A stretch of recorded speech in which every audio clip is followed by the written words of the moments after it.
Okay, cool. Just show us what the Hey. photos make you feel. Yay! Yay! Hooray! In spite of everything, we're still here. Cool. All right, what's my time check? 8:12? Yeah, we can start this party. Beautiful. Thank you, everybody, for coming on down. I appreciate it. I'm LockeFox. You might see me online as Dozing Unicorn. If you want to follow along, we got a QR code you might be able to scan. And dozingunicorn.com/slides has all of the slides. So you too can watch along at I'm home. going to test this for science. Oh, that's good. See if the QR code works. Get, like, straight.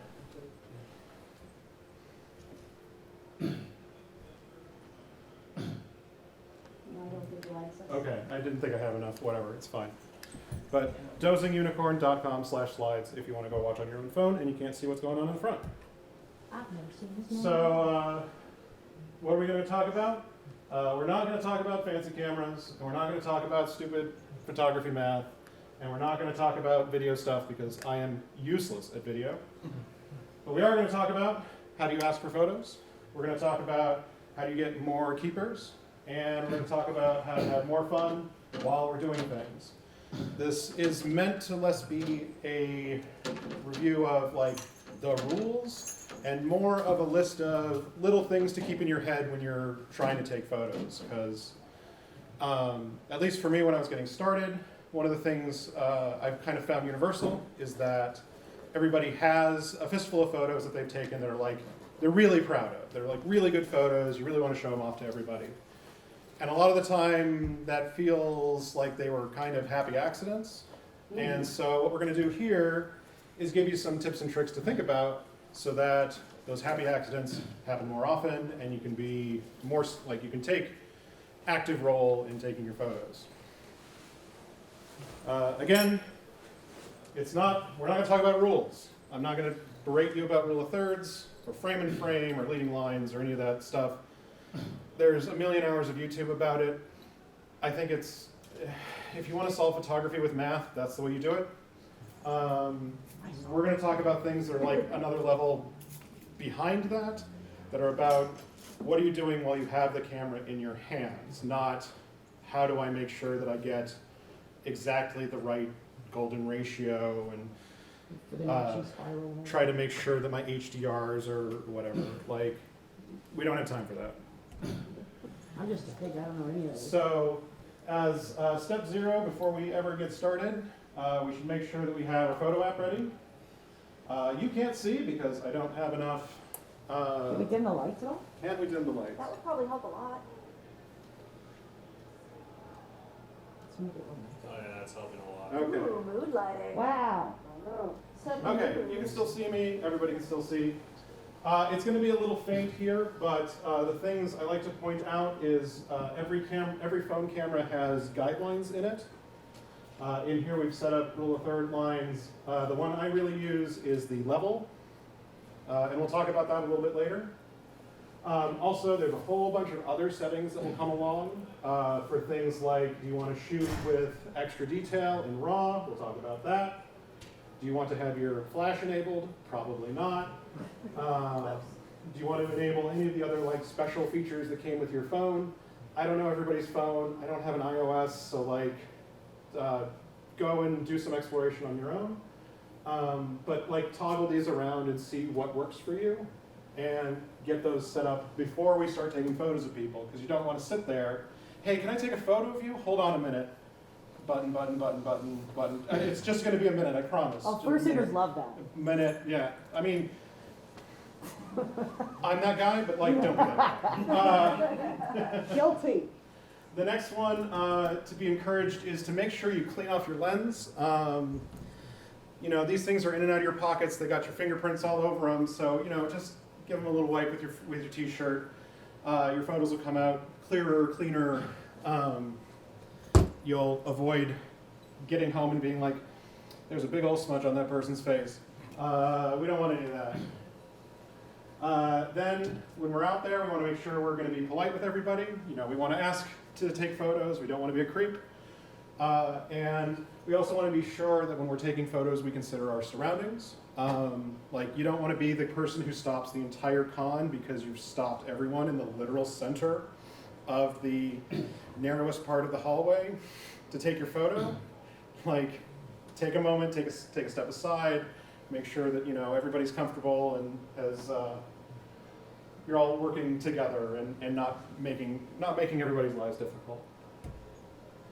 So if you go home with only one thing from this, this is the only rule I've really put in the show, and I call it the Pringles Rule.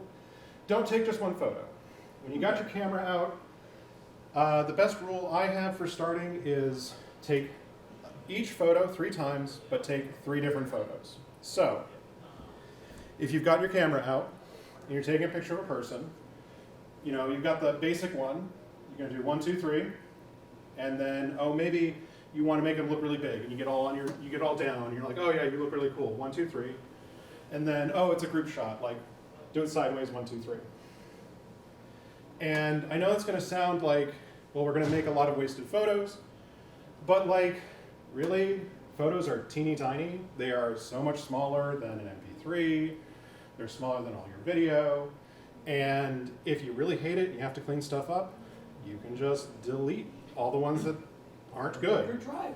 Because, like, you can't retake the photo, but you can just delete the bad ones, right? Like, if you ask any of the photographers running around with all their junk today how many photos they take, it'll be thousands, absolute thousands per day. And do you know how many they actually get to editing? Like 1%. Like 1% of the photos that all of those photographers take are actually going out the door. So give yourself more chances to get success by taking the picture more. And a couple of the good reasons why is, one, your brain lies to you. You're going to filter out a bunch of the obnoxious stuff. And so you might have taken a picture of your beautiful food at this wonderful restaurant, and you did not notice the kid with his finger 2 knuckles up his nose in the background because you weren't looking at it. Why would you be looking for that? Your hand might have shook. Somebody might have bumped into you on one of those photos, and now it's all blurry. And if you'd only taken one, you wouldn't get a chance to get at it. By taking multiple shots and taking multiple choices, we give ourselves, 1, a chance to be more creative, and 2, make sure that we don't end up missing the shot that we really wanted. So, take a lot of shots. This is like the one rule. Do this. The next thing I like to consider in our sort of recipe for being purposeful with our photos is to consider the angle of both you relative to the subject, as well as the orientation of your phone, whether that's up or down. And the reason I bring this up is that there are, you'll find some things change with the way that you hold versus eye level. So for instance, if you take a picture where the lens is at the eye level of where you're taking a picture of, that tends to be a rather neutral pose that makes them look as normal, as regular as they are. If you start taking photos above the eye line, you'll start looking cuter and smaller, and it's really good if you have like a really cute suit and you want to make them look all wee, tiny, adorable. You'll want to shoot above the eye line. And then if you've got a big old growly werewolf looking all badass with all the RGB, if you bring that below the eye line, that'll start making them look bigger than life. That'll make them look imposing and powerful. So those are the two things to think about above and below. And then as we tilt the camera forward and backwards, the reason I bring this one up is because it's a personal bugbear of mine. And this is not about quality of photos, but it is a personal thing I don't like in my photos, is that when you are taking photos of someone against a particularly square backdrop, like you can see the frame of a door or you can see the frame of a window, if you start tilting the camera off of vertical, those lines will start to move in and out. And you can use that for effect. That is absolutely a valid effect. That is a great thing to do with a lot of your macro micro suitors, where you can like really bring in the lines and be like, they are this person underneath this like cool triangle. But you want that choice to be deliberate. You want to do that on purpose. You don't want to get home and everybody looks like this. Like, that's obnoxious. So, and then, of course, we want to consider, are we taking portrait for your Instagram, your Twitter, for sharing directly to phones? Or are you taking it landscape, which you'll want to see on more PCs? Twitter will do it. Instagram doesn't really like it. And again, this is another good chance to take multiple kinds of photos where you take a portrait style and a landscape style. The last one I want to touch on, and again, this is going to be different for every single camera brand, is that a lot of cameras are going to nowadays have multiple lenses, and you can switch between wide angle, which will be less than 0, so 0.5 on mine, or telephoto, which mine is 2 and 5. And by changing those, you're going to change the perspective of what you're taking a picture of. If you move to the wide angle, and this is where I would have shown on my camera here, but I don't have a zoom lens on it, so we just have to live with it. What will happen is that 2 things will happen. One, you will see more things in the photo, right? We'll go from a view that looks like this to a view that looks like this. And so we have to worry about, one, that allows us to use more distortion. So again, if you want to lean into macro micro or cute and powerful, that just like turns the knob up another couple of notches. But also, if you don't get close enough, you're going to get more of the random people in the background because the view is nice and wide now. And if I don't change my relative distance between me and the person I'm taking a photo of, well then all I've done is I've made them smaller in my frame, and I've got a whole bunch of other weird stuff going on. So again, it's a choice you can make. We can do this on purpose, but a lot of times you don't want to. And then on the other side of the spectrum, going to 2x or 5x or 10x, I try not to use the digital zoom because all it does is take whatever the picture is and go into the like JPEG that it was going to make and just crop in, so you just see pixels. But as long as you have another lens on your camera, whatever that is, if you go towards the zoom in section, a couple of different things will happen. Not only do we bring in the field of view to be narrower, so it gives us more control over what is in and what is out of frame. Other things it will do is people will look better because it will bring in the lines that we hate on ourselves, so the big cheek lines, the neck lines. It'll make people look lighter and thinner. It'll also allow you to do more things with what's going on in the background because you'll have more powerful parallax. So if there's a thing in the background you really like, again, I'm going to keep picking on the werewolf thing. You've got a werewolf, you've got a big old like bright white light, and you want to do like the full moon over their shoulder. You're going to need the zoom in to get both their head and that teeny tiny little moon all together into one frame. So again, press buttons, experiment, have fun.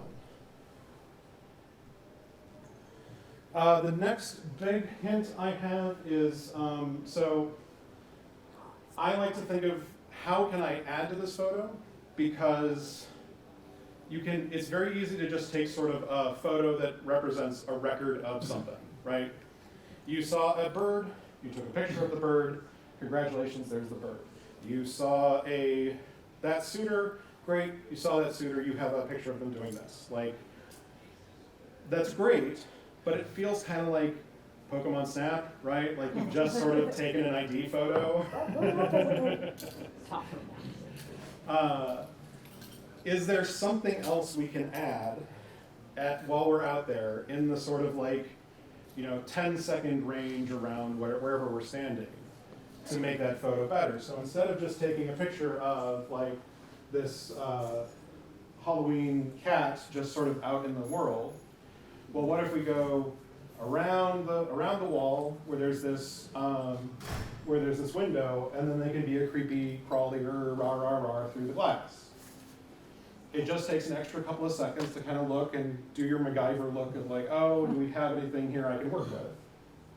Another one here is kind of, we've got several things going on at once, which sort of ends up letting you tell a story. So you've got, the people moving across the top, and you've got people moving across the bottom. It helps you say, okay, well, this is Anthrocon, and if you've been to Anthrocon, like you've been down this little water walkway, and so it's recognizable to anybody who's been there. And it lets you put your own spin on it, and just by waiting a minute or so for people to be on the bridge is all it takes to go from a I was here photo that doesn't have anybody to a I was at Anthrocon photo, because we can see furries and tails and all that stuff.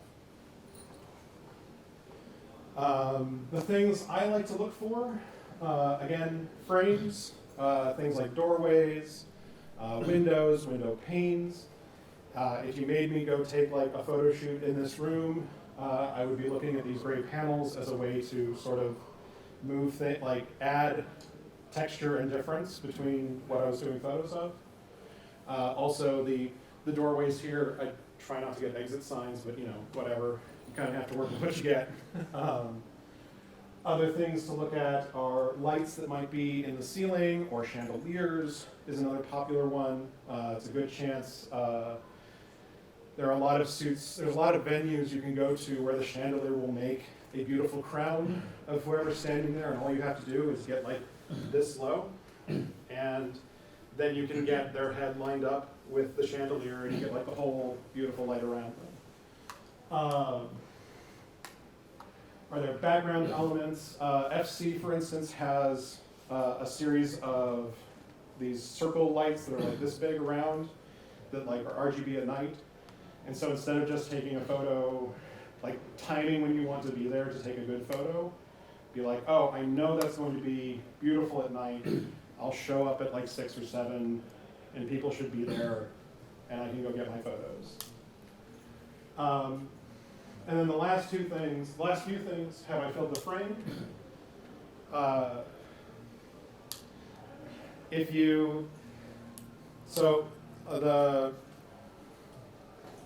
lot of the photographers care very much about keeping up as much detail as they possibly can. I think that that's secondary to what we really care about, which is making sure that we have the options we need. So if instead of adding a whole bunch of extra stuff that doesn't matter, like you could blow up you can imagine the rest of this photo, right? There's a shiplap wall over here, and there's like a tree over here. You can sort of see that in your mind's eye. It doesn't add anything to the photo. So why don't I go ahead and come in until all that's in the photo is what's important. And then the last thing, and I only bring this up just in case you get some photos, especially from dances, and you look and it's mushy and muddy, and you're like, this looked so much cooler when I was there, and it looks like crap on my phone. Do I have enough light? The brighter we can work with, the sharper your pixels will be. Your phone is going to do a lot of automatic math for you. I am not going to tell you to start using any of the manual camera apps because they are clunky and obnoxious.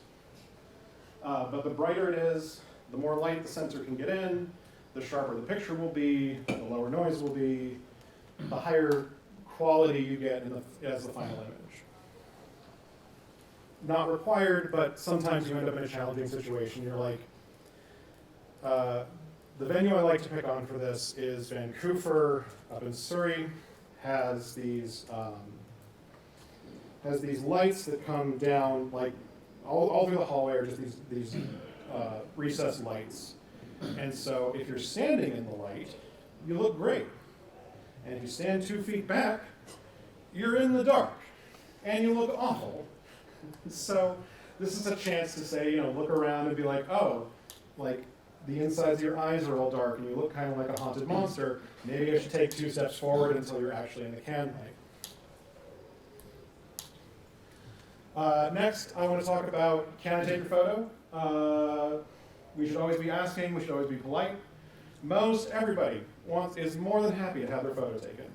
We're all here to be seen. A lot of people put a lot of work into their costumes. All you have to do is ask. All you have to do is be like, hey, do you got a moment? Can I take your photo?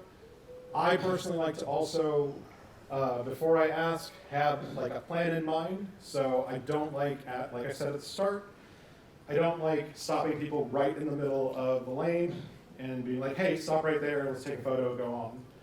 Like, hey, do you have a minute? Can we go over like 10 feet that way where like the windows are pretty or the background is pretty, or can you go sit on this couch and do a paint me like your French girls pose? Like, do you have a minute? Can we do this? And usually the answer is yes, and sometimes the answer is I gotta get off the floor, and you gotta just say that's fine. Again, we want to watch out for traffic. We don't want to block everybody. We don't want to be in impedance. We don't want to take up a ton of time because, you know, everybody's here to see everybody, and depending on how your day is going, sometimes you're the suitor who's been stopped every 10 feet to take a photo, and you're desperately trying to get to headless, and you're dying. And so again, that's why we ask. Again, we're going to look for aesthetic spots.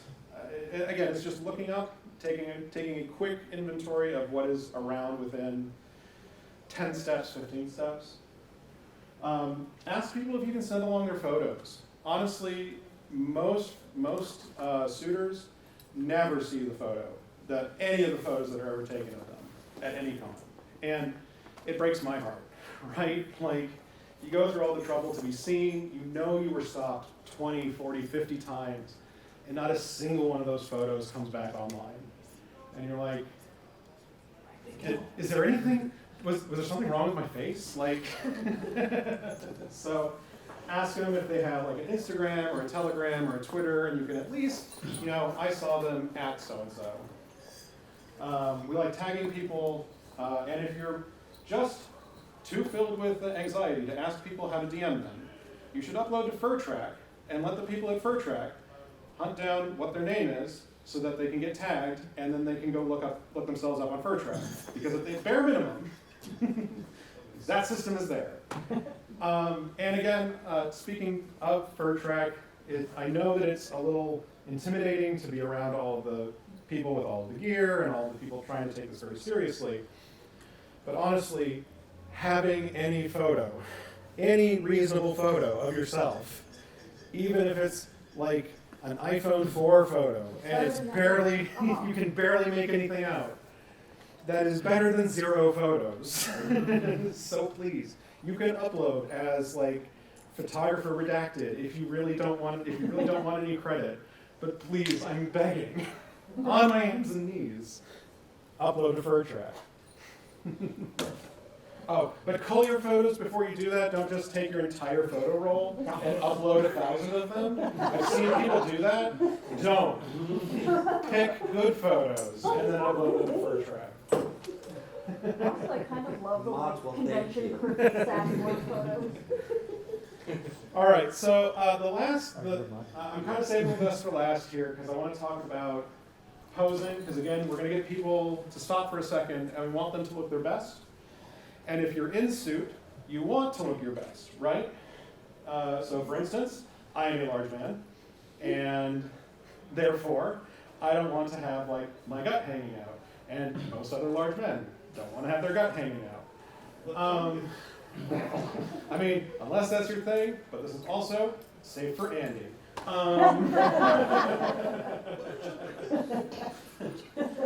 First step is that I want to encourage you to avoid the police lineup, which is, hey, can I get your photo? Oh, hold on, get across the. Okay, take your photo, like right against the wall. You get no depth between you and the wall. You're going to see exactly whatever the texture is of the wall. and the person, and it's gonna look like a police lineup. So we want to be flattering. We want people to look good. Next, this is more for the suitors. Know if you have a good side. And as a photographer, you will learn to sort of spot a good side. So things like, do they have emo hair over one eye? Well, you don't want to take photos of the emo side, right? There's no eye. Like, let's actually see their eye.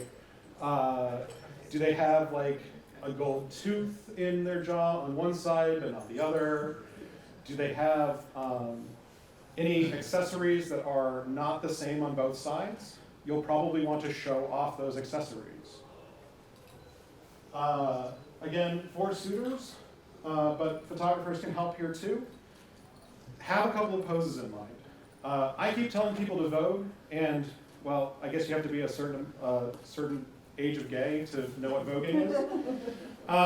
But like being able to start, you don't want to take photos of this, right? Like, this is, I am here, thank you. I mean, unless you're Beetlejuice, I guess that's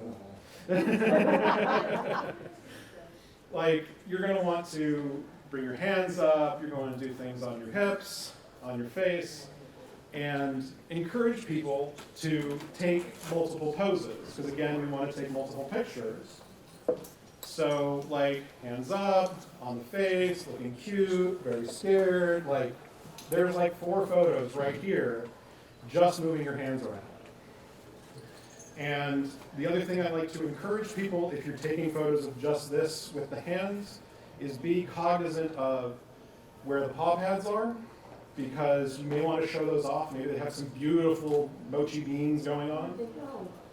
And then the other thing is claws, because depending on how they're made, sometimes they are pinch seamed and they sort of go everywhere. And you may want to help them just get like tweaked a little bit so they don't go everywhere. Or they have like really sparkly beans, like you really want to like show that off. So like be cognizant of the palms and the fingers. Think about the heights of everyone. So that starts with you. Again, what I said way at the start was think about where your camera is according to their eye level. I really mean that, their eye level. If you shoot from your eye level, and I'm 6 foot, and I don't know if you've seen fur-bid, most fursuits are not 6 foot. If I shoot from here, everyone is going to look short and weird. They're not going to look their best. So that means bringing the camera down to their eye level. And if you have a bunch of people, this is more for when you are out in public and you're taking photos like at a park with the public and somebody throws their child at you. Having Timmy right here, taking the photo of you and Timmy next to each other is weird. Being down at Timmy's level, so that you're both similar eye level, is adorable. So, don't be a creep, be cute. And again, for the very tall suitors, I also encourage them to like remember who you're next to, because again, you might be the tall one out, and you might need to do one of these to not look very weird.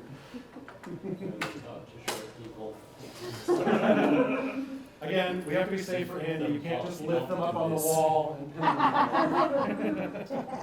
But uppies! Again, consider where you're going to be sharing. This goes back to landscape or portrait, how much of the body you want to show off. Things I like to think about, and this I should have put as like a pop-out. I'm sorry, look it up on Hootsuite. Each platform has preferred aspect ratios for each of its kinds of content. So like Instagram stories and Instagram reels are different than Instagram posts, is different than Twitter posts, is different than Blue Sky. I'm going to make that homework for you all because I could be here all night about min-maxing your social online presence. That's not what this talk is about. The one I like to call out is to think about 16 by 9 tall photos because those can be used in TikToks and in stories as quick, easy content to share. And that's my personal favorite venues to share are in those like very small digestible places. But you don't have to, like, that's just my comment there. Working with actual bodies, some things to think about. Flexed muscles are gonna look better than limp ones. Again, this looks like crap. This isn't flattering at all. You're seeing all of my everything. But if I start from the bottom and start being more cognizant of where my hips are and start making windows with my elbows and start moving my hands around, I start to have a better shape. The other super secret weapon here, and I'm going to give away some of my secrets here. Everyone's going to want to try and suck in their gut. You don't have to suck in your gut. You need to flex your stomach as if someone was going to punch you. That's the secret. You are flexing, you are not sucking. If you flex it, the rest of all of those muscles start to work together and your shape actually is a human shape. If you suck your chest in, you look like Elon Musk without a shirt. Nobody wants to be that guy. And some other little rich bro. I don't want to look like him. I just want his money. So again, with this whole flexing muscles, I like to call out when people are sitting. If you're doing sitting poses, tippy toes will look really good as opposed to flat feet. Especially if you are considerate about where those feet are together, where the feet and the knees are together. I could do a whole figure talk about are they a mask? Are they presenting mask? Are they presenting femme? What do you do to pose that? Again, homework. I'm going to send that on you guys. And then windows and curves. So the things people tend to do is that, again, if we're going to pose hands up, it'll be elbows in, hands here. And again, not a flattering silhouette. If you bring the elbows out slightly, and I mean slightly, I cannot say this enough, slightly. When I say an inch, move your elbows an inch off your body. You start to see the actual shape of the person's body. That is the same for here, doesn't look as good as here. Again, we can see a space where my body is. This is hard sometimes with some suits because, again, you have all that fluff, and sometimes they're a monster with enormous thighs and you're just never going to get a window. That's fine. But we're trying to look for these things. Again, fingers out so we can actually see what's going on, and body out. Gives us more to work with. You'll have to coach people because once you tell them to be more expressive, they might now be outside of your frame. And so you have to ask them, please bring your hands in. But this allows us to help people look better. Again, one of the things I'm calling out here, and you can barely see it because they didn't give me a screen, even though I asked for it, is I need bring the elbow up off the body so that you can see where the cue is. Again, we have, even though this is a straight arm, we can see a little bit of bar behind them. And we're getting sort of the mask pose going on where they're nice and straight and up and performing. We're trying to get people to perform. The other thing, if you like shooting pool photos, make people put the cue over their hand, not through it. You cannot see this in a fursuit hand. They don't have this. Fursuit hands don't have this, so put it over the hand.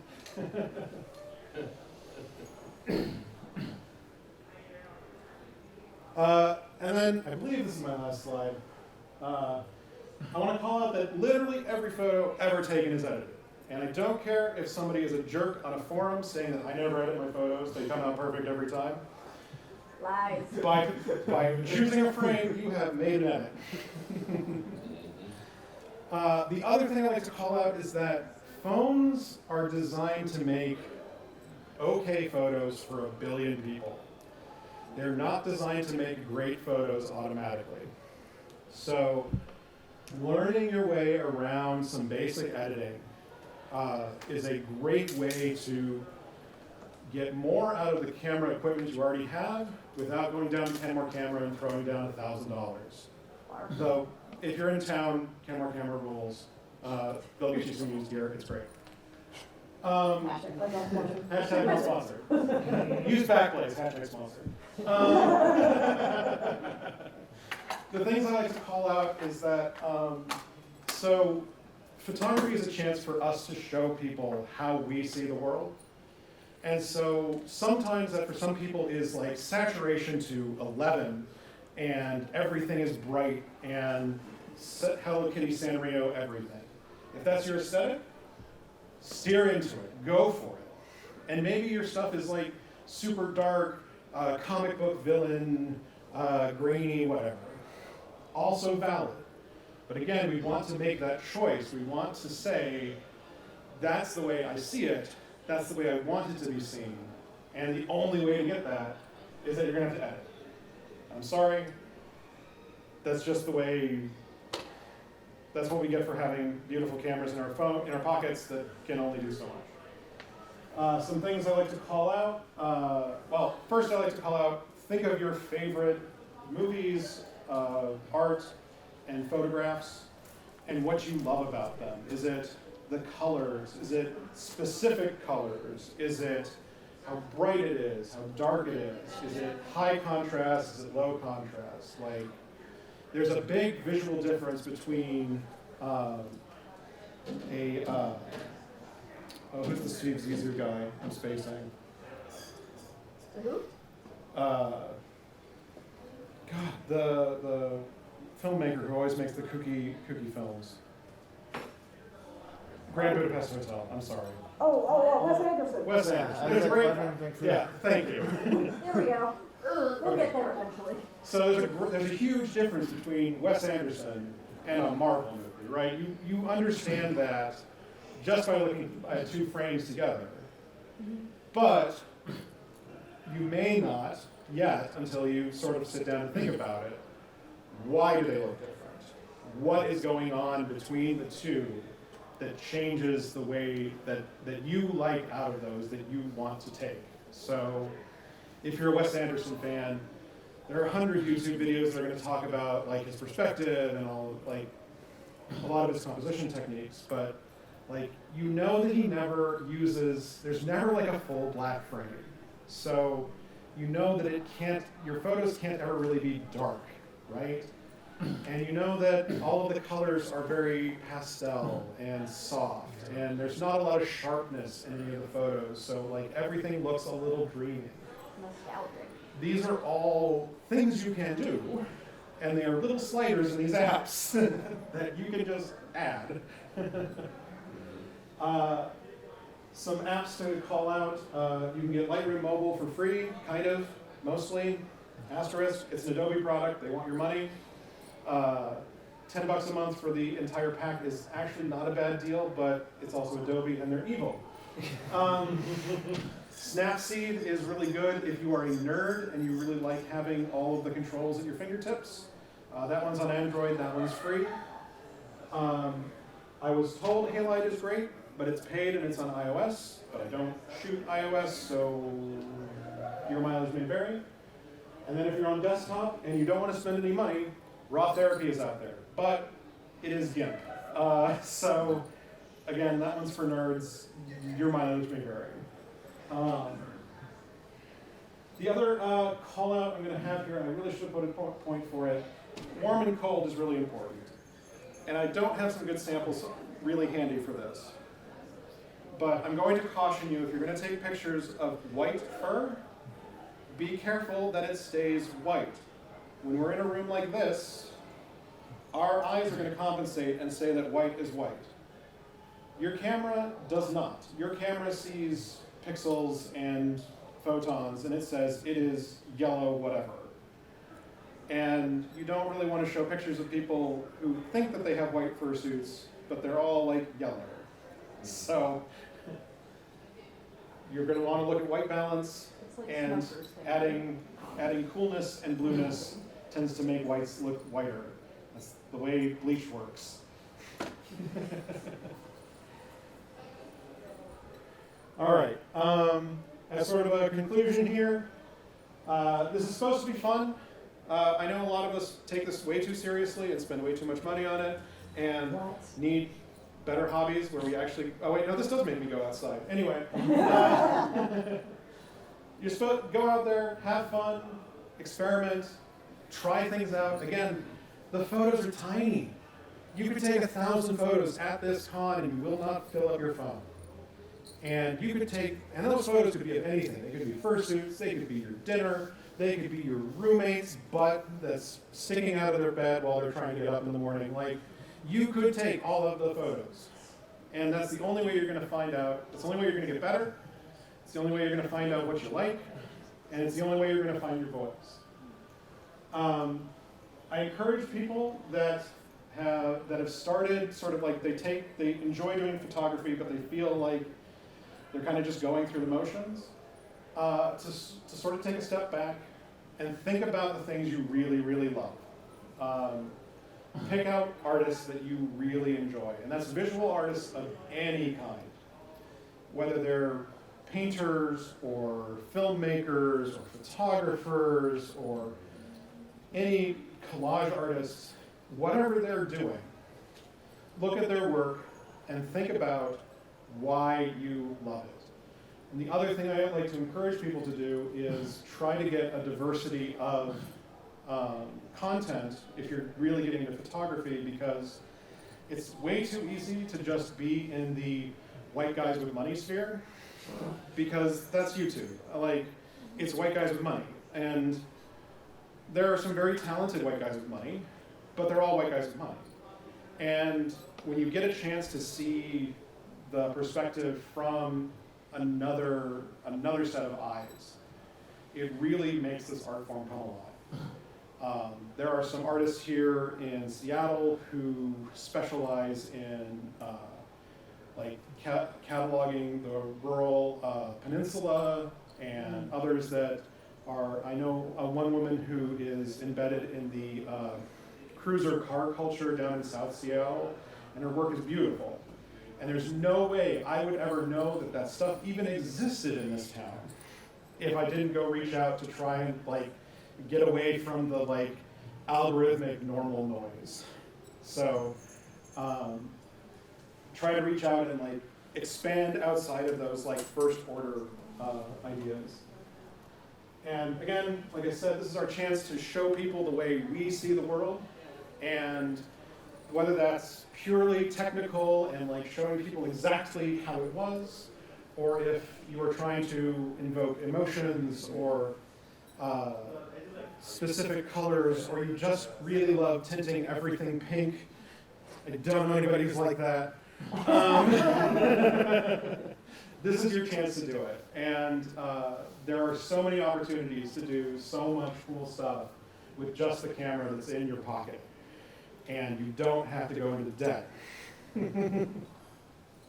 So thank you again, everybody who came down.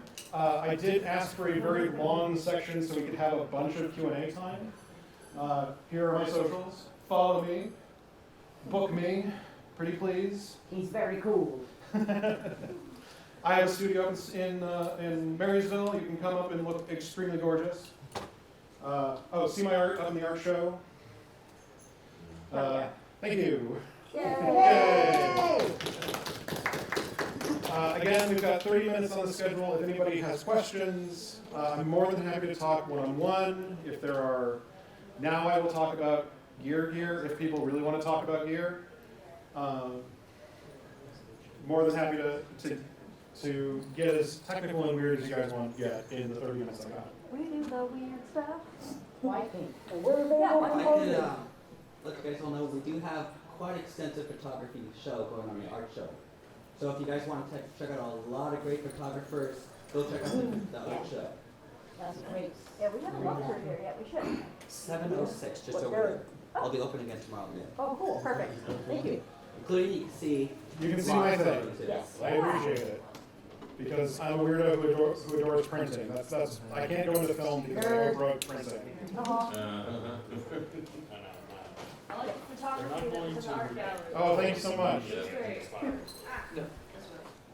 Oh, and if you want to look your best and you don't want to do it yourself, you can always hire a photographer. That's the last piece I really should put on there, is that there are so many people who have unique ideas and visions. And honestly, trying to do it all yourself is a huge pain in the butt. Being able to get to commission somebody else's vision of you is wonderful. I love my photos you've done for us. Thank you. I appreciate it. Great job. Hell yeah. Love it. I'm inspired. Yes. How to cell phone was that? Step 1, clean your room first. Make your bed. Get a sheet. Get a sheet and a comforter. We'll take some Windex to that bathroom mirror before you take that selfie. Oh God, yes, please. Man, the toothpaste platters do not make you look cute. No.